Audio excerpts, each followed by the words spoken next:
Welcome to Pan Am Football with Max Dean. Today we're going to be talking about the Matthew Stafford and Jared Goff trade between the Lions and Rams. We're going to talk about the fallout of the trade and, of course, why it was made in the first place. And, of course, I'm going to touch on the concept of fleecing, or who won or who lost a trade. Okay. Before we get started, I want to shout out overthecap.com as well as spottrack.com, where I get all of my contract information from for these videos. And if you like what you see, throw a like my way. It really does help in growing the channel. And if you want more stuff like this, we will be doing it all off season. So hit subscribe.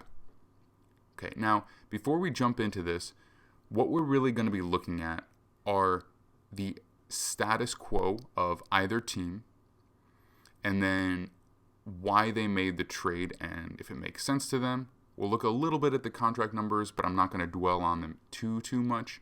And then we're going to look at kind of if it made sense long term for them, or basically my opinion on the trade.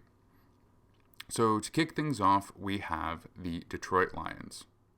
Their 2020 season ended in a 5-11 record, 4th in the NFC North, no playoff berth, and resulted with a new general manager hire and a new head coach hire. Currently, they are sitting at $1,698,628 in projected cap space for 2021. There is the added caveat of the 7th overall pick and the realization that they're not a year away. 2 years would basically be the rose-colored glasses version as well. So Matthew Stafford requests a trade. I don't think that they said, oh gosh, I guess we'll let you go. I think that this is exactly what they wanted as well. It makes the most sense. Knowing that they're more than a couple of years away, then basically they have to realize that by the time they are legitimately competitive, he is past his prime and probably will not hold much value in terms of a player on their roster. And if they're not winning now, he doesn't hold much value as a player on their roster right now either. So the maximum value for him would be a return in draft picks for young players who will develop to the point where they can hit their prime as well. And instead of a couple of young players and one old one, you have a bunch of young players. Okay, so it makes sense to want to move on from him. As far as the Los Angeles Rams go, a very different story.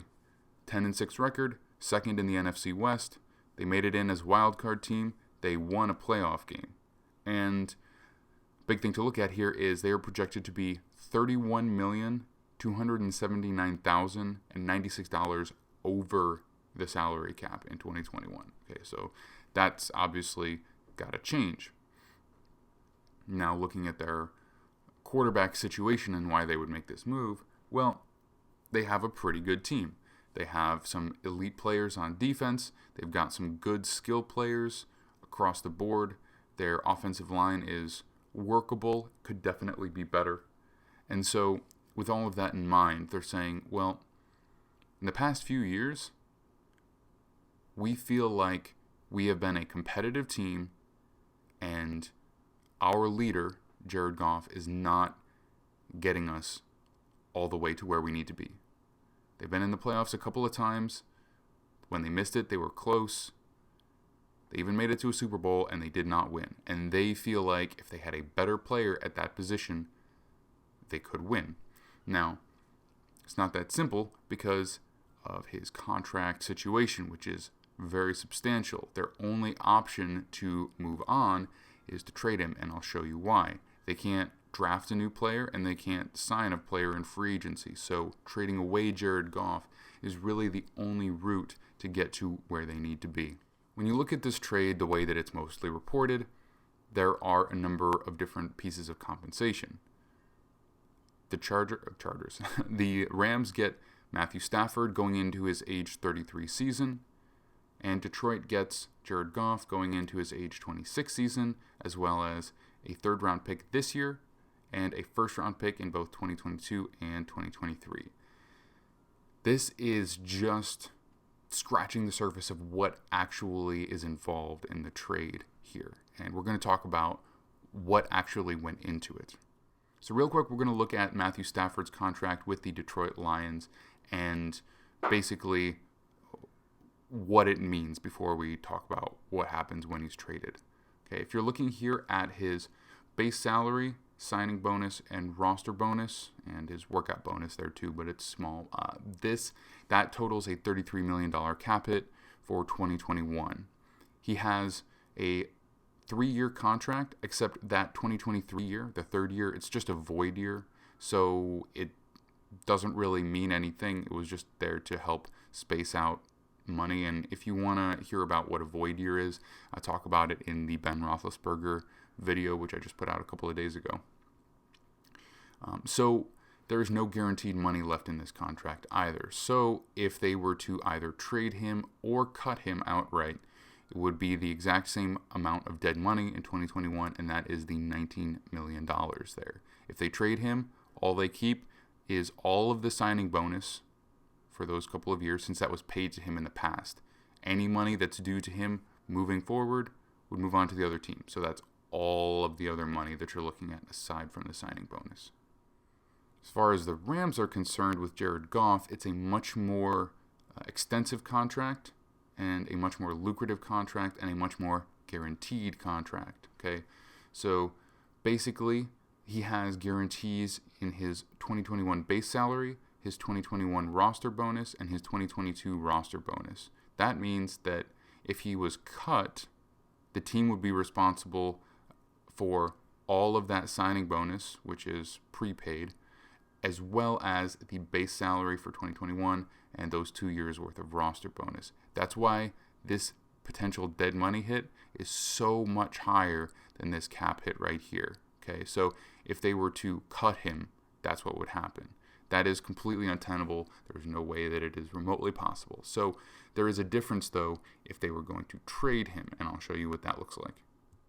Looking here, immediately you see the potential dead money drops down to $22.2 million, and that is because now the team is only responsible for his signing bonus, since it was, again, already paid, but since a new team is accepting the contract, they would be responsible for all future payments, which of course would be the salaries and the roster bonuses. Okay, so that's why the Rams had to trade him and could not cut him.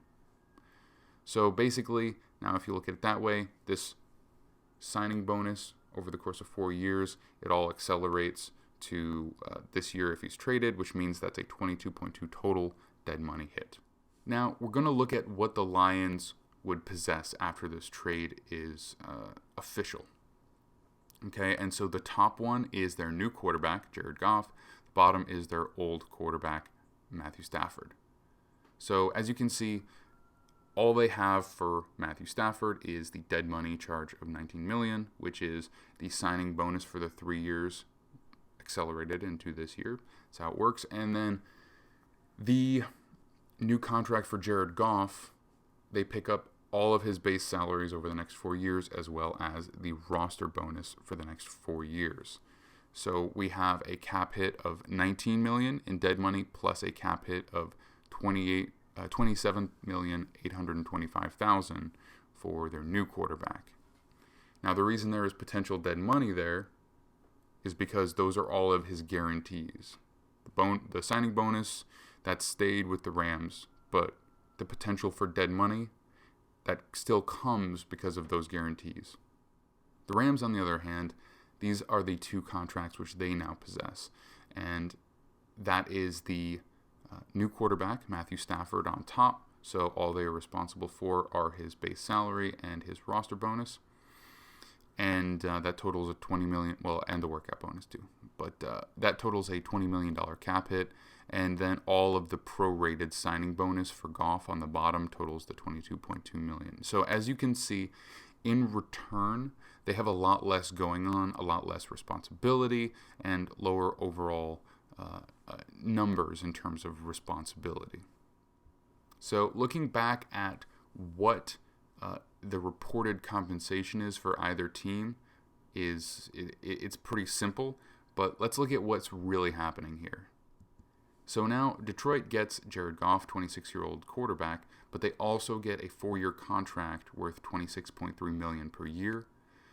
They absorb the dead money from Stafford, $19 million, and then they absorb a new potential dead money of $43,325,000. Okay, and so then they get their draft picks as well. The Rams, on the other hand, get Matthew Stafford in his 33-year-old season, as well as a 2-year contract worth $21.5 million per year and $22.2 million in departing quarterback dead money. They also bring in now 0 potential dead money and, of course, no draft picks. So in all of this, what do the Rams get that they wanted? Okay, first, they get Stafford, who is an upgrade. They also get a 2-year, $21.5 million contract, which is fantastic. Obviously, there are a lot of ways of looking at it, but if you just look at it that way, that is a huge discount for a starting quarterback. Okay, a good one. It's a huge, huge discount. And then the big one is the new potential dead money, $0. What did Detroit get? Well, the only thing they really cared about in all of this are the draft picks. So the downside is that they absorb all of this guaranteed money, and the upside is they get these draft picks for building for the future. Why did it make sense for them to make this trade versus with a team that would give them a first-round pick this year? Well, because of what they want to do with their team going forward, it's probably going to end up being a more gradual investment. If you think about it this way, they got 1 first-round pick this year.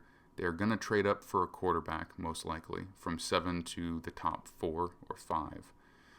They're probably going to have to give up a future first-round pick to do that. Okay, so if they got a first-round pick this year, they trade up, they get their quarterback, and then they get a late first-round pick. And then they have no first-round picks next year. Well, by doing it this way, they trade up, they spend a future first-round pick, so they get a quarterback this year, they'll still have a first-round pick next year, and then they'll have 2 first-round picks the year after that. So basically with this trade, they're more set up for long-term success, even though the return is less immediate. There's also the caveat that basically a lot of teams are considering future draft picks a little bit more valuable than in the past because there's so much uncertainty about the draft going forward this year, and the weirdness with the canceled games, the players who sat out, the just overall weirdness, no combine, and all this kind of stuff. So some teams may be valuing that more so going forward. So now let's look at the cap situation for the Detroit Lions and what happened when this trade went down. And keep in mind, it hasn't technically gone down yet. It's just been agreed to in principle. It won't take effect until the first day of the new league year. Right now, the Lions have about $1.7 million in available cap space. Only $1.7 million. That's not enough to get stuff done. They were going to have to make moves anyway.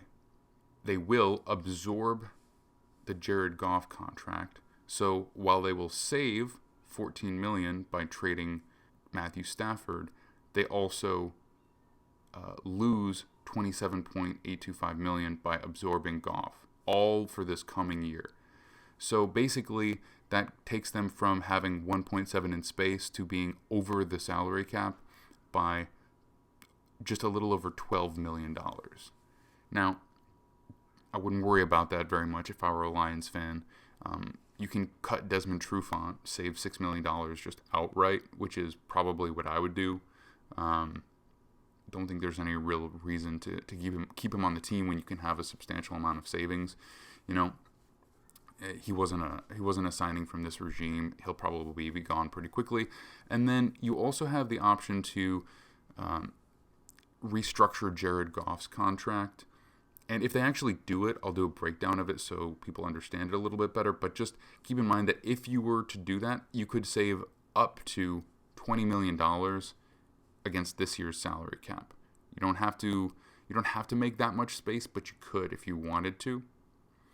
And because of who their new GM is, I suspect they won't go that far with it. But they have the flexibility to create more or less as much space as they need going forward. Okay. The Rams, on the other hand, they were already projected to be 31 $1.279 million over the cap, so over $31 million over the cap. And although they, again, do save a little bit in the trade of Jared Goff, in the absorption of Matthew Stafford's contract, they add another $20 million. So in the long run, they go from being 31.2 over the cap to 38.8 over the cap. So they're losing even more cap space. So they are going to have to do a number of things. First of all, you definitely have the option to restructure both Aaron Donald and Jalen Ramsey if you choose. That can save you a lot of money. You have to be careful about how much you do it, just because you will run a risk of putting yourself in a dangerous situation. But I think what would probably be the smart thing to do would be to extend Matthew Stafford. He only has a 2-year contract, and he's only going into his age 33 season. So based on what we're seeing from a lot of these quarterbacks, he can probably play into his 36, 37-year-old season. By extending him, you can simultaneously convert some of his cap hit this year into future cap hit. So that's something to look at as well. So basically, if you went from a 2-year contract to a 4-year contract, he would be playing through his 33, 34, 35, and 36 season. That's very reasonable. And you could save a good chunk of money doing it that way. And then you could also restructure like one of Aaron Donald and maybe do a little with Ramsey. So I think that's probably the way to go, because it will basically give you more flexibility, and you're probably going to want Matthew Stafford for more than 2 years anyway.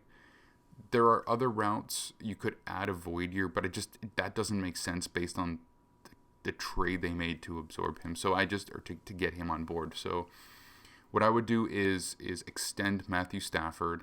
It's a sign of good faith. You're like, yeah, we traded for you. We gave up pieces to get you. We're going to extend you. We want you to be here.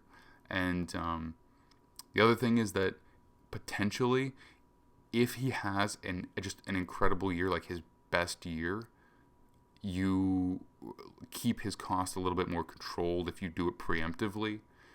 Because, if you're going to look at the team they do have the potential to go all the way to the Super Bowl next year with this move. So long term, it's very risky, but in the short term, it could really pay back dividends. So it might be smart to get him locked down for a few extra years at his current cost value versus waiting till next year when he could demand a contract that would be valued upward of $39 million a year potentially even. So and then real quick, to kind of talk about how much sense the compensation is for either side. I kind of already commented on the Lions. I think it makes a ton of sense. I think this was a really good move.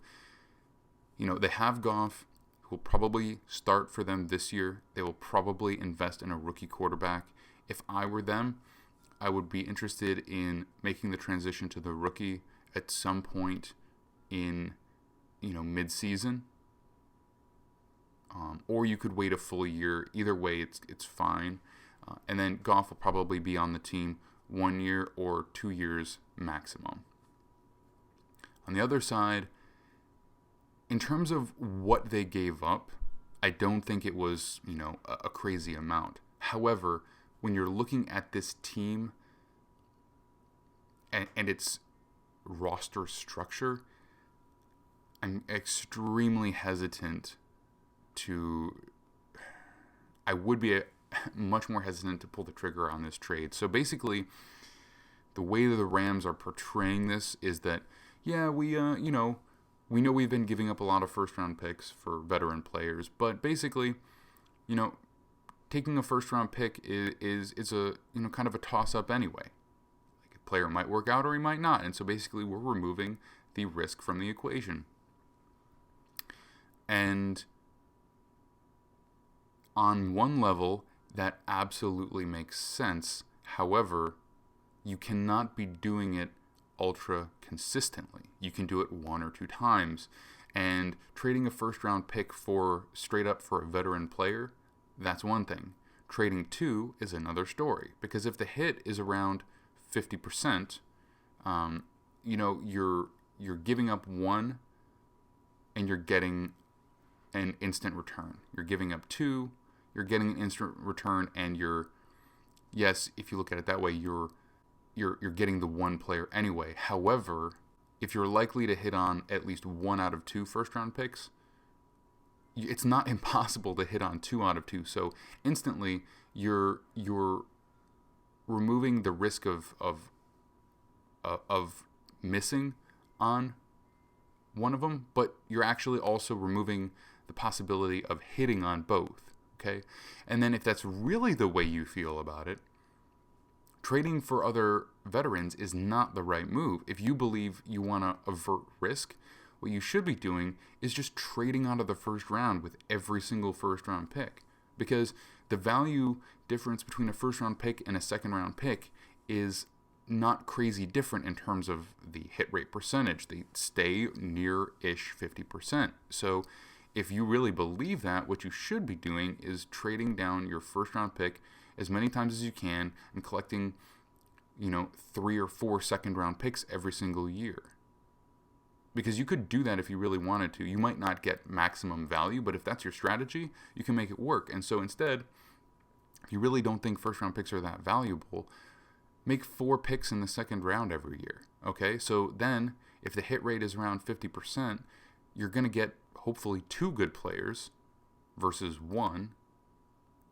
And on top of that, there's always the chance you hit on 3 or even 4 of those second round picks. So I get the idea of it. It's just when you do it this many times, you're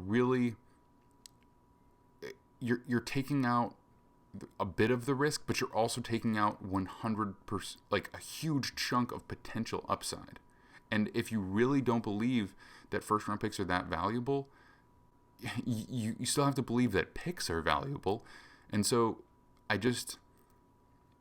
think this is a win now move, and they're using that idea to say, hey, we're just averting the risk. Well, no, you're really not. You're actually taking a huge risk and a huge gamble on the idea that this player is going to get you to the Super Bowl and win it in the next couple of years, because you're setting yourself up for very few assets in the future. And it's just like, to me, if you're trying to kind of figure out a way to game the system and lower your overall risk, it's just like this is taking risk away in one way and adding a huge amount of risk in another way. And if you really don't want to use your first round picks, because a lot of teams they still want those first round picks because there's a greater pool of players to select from, right? So there's more quality players to choose from. But if you don't believe that, then the real way to avert risk is to just increase your throws at the dartboard, right? So if you have a 50% chance of hitting the dartboard when you throw your dart, and you only have 1 dart, or you only have 2 darts, you're looking at 1 good player out of the first and second round. So if you want to increase the chances of getting 1 or 2 good players, just take 4 throws at the dartboard, 5 throws at the dartboard. So it just, the thing is, I get what they're saying, but I just don't think it applies to them because they've already done this so many times with other players. They spent 2 first-round picks to get Jared Goff, okay, to trade up for him. They spent 2 first-round picks for Jalen Ramsey. They spent a first-round pick for Brandon Cooks, which, again, in a vacuum, that's not that big of a deal for any single one of them. But if you're just doing this over and over and over again, you're cutting down. So if you're talking about 5-6 first-round picks for 3 players, you're like, okay, yeah, but the probability works out right. Except the thing is that all of those players are pretty expensive, and so to round out the rest of your team, you have to hit at a higher percentage on those later picks, which is even less likely. It just doesn't make sense. This is 2021 might be a very fun year for the Los Angeles Rams and their fans, but you're really selling the future to do this. First round picks may not be worth a lot to you, but they're worth a lot to other teams. So there's value in that, and they've traded it away. Guys, thanks for listening to my big blockbuster trade video, or watching, I should say. And we will be talking more about this on the Pan Am Football Show podcast, which we'll record tonight and will probably come out late tonight, if not early tomorrow morning. So again, like and subscribe if you want more content just like this. Have a good one.